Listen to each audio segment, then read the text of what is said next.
I have a great time with my life, and I want to share it. I love living. I think that's infectious. It's something that you can't fake. Greatness is not this wonderful, esoteric, elusive, God-like feature that only the special among us will ever taste. You know, it's something that truly exists in all of us. It's very simple.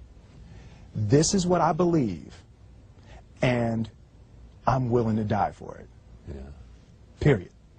It's that simple. I know who I am, and I know what I believe. I know who I am, I know what I believe. That's all I need to know. And that's all I need to know. So from there, you do what you need to do. Yeah. You know, and I think what happens is we make the situation more complex than it has to be. Because we're looking for complexity. There's got to be something complex to understand. It can't be that easy. No. We didn't grow up with the sense that where we were was where we were going to be.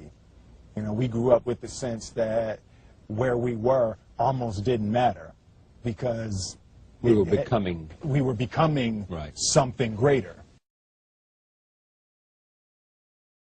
The separation of talent and skill is one of the greatest misunderstood concepts for people who are trying to excel, who have dreams that want to do things. Talent you have naturally. Skill is only developed by hours and hours and hours of beating on your craft. I've never really viewed myself as particularly talented. Where I excel is ridiculous, sickening work ethic. You know, while the other guy's sleeping, I'm working. While the other guy's eating, I'm working. There's no easy way around it. No matter how talented you are, your talent is going to fail you if you're not skilled. Mm-hmm. You know, if you don't study, if you don't work really hard and dedicate yourself to being better every single day, mm-hmm. you'll never be able to communicate with people, with your artistry, the way that you want. So the only thing that I see that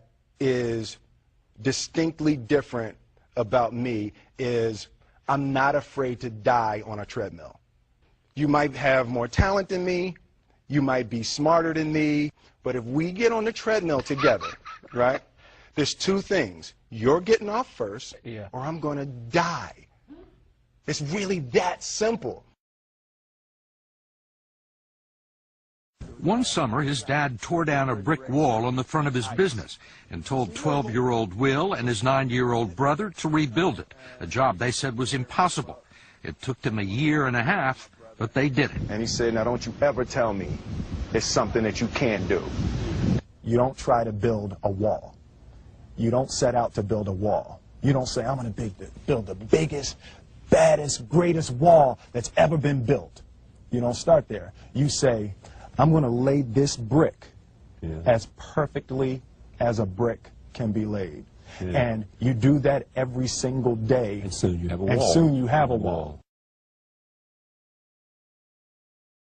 You know, it's an idea that my grandmother always had, that, you know, if you're going to be here, then there's a necessity to make a difference. She always instilled the responsibility, the spiritual responsibility that you have to make every group you come in contact with better. I want to do good. Yeah. I want the world to be better because I was here. I want my life, I want my work, my family, I want it to mean something. And it's like, it has, if you are not making someone else's life better, then you're wasting your time. You know, like your life will become better by making other lives better. I want to represent an idea. I want to represent possibilities. I want to represent the idea that you really can make what you want. One of my favorite books is The Alchemist, Paulo Coelho, and I just believe that. I believe that I can create whatever I want to create. The first step before anybody else in the world believes it is you have to believe it. There's no reason to have a plan B because it distracts from plan A. I think that there's a certain delusional quality that all successful people have to have. You have to believe that something different than what has happened for the last 50 million years of history. You have to believe that something different can happen. Confucius said, he who says he can and he who says he can't are both usually right. Being realistic is the most commonly traveled road to mediocrity. Why would you be realistic? What's the point of being realistic? Just put up a barrier. Yeah, I'm going to do it. It's done. It's already done. The second I decide it's done, it's already done. So now we just got to wait for y'all to see. It's unrealistic to walk in a room and flip a switch and lights come on. That's unrealistic. Fortunately, Edison didn't think so. It's unrealistic to think you're going to bend a piece of metal and fly people over an ocean in that metal. That's unrealistic. But fortunately, the Wright brothers and others didn't believe that. And it just seems like such a ridiculous idea to me to embrace the idea that it's not going to happen and that's not real for that to happen. As soon as you say it, now you just made that real. Our thoughts, our feelings, our dreams, our ideas are physical in the universe. That if we dream something, if we picture something, if we commit ourselves to it, that is a physical thrust towards realization that we can put into the universe. That the universe is not a thing that's going to push us around.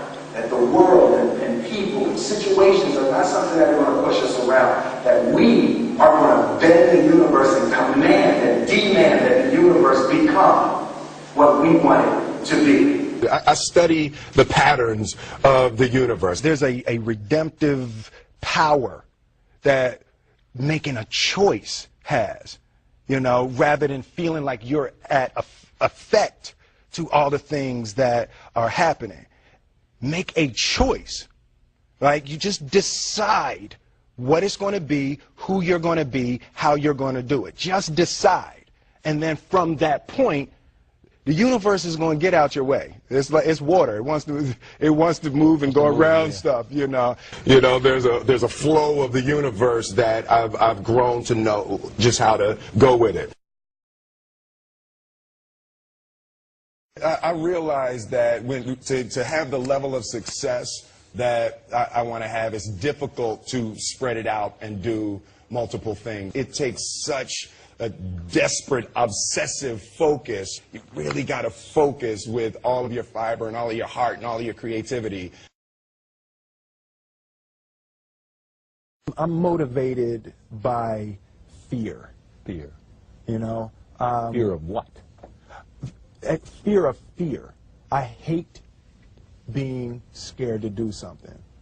And I think what developed in my early days was the attitude that I started attacking things that I was scared of. It was Franklin Roosevelt said the only fear you have to fear is fear itself. Absolutely. Remember that? Absolutely. Yeah.